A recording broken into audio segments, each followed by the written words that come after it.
Hello there everyone, welcome back to our channel. In today's video, you are gonna see how to reset YouTube Shorts feed.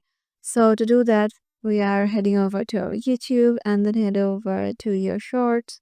And let's say we don't want to see these shorts. So what we'll do is just to Will just eat. In the US, people complain about KFC.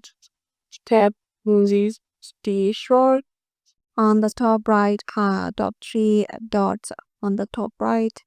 And here you see not interested, and then tap on why you are not interested. So just say other, and then they'll stop showing these your videos like this.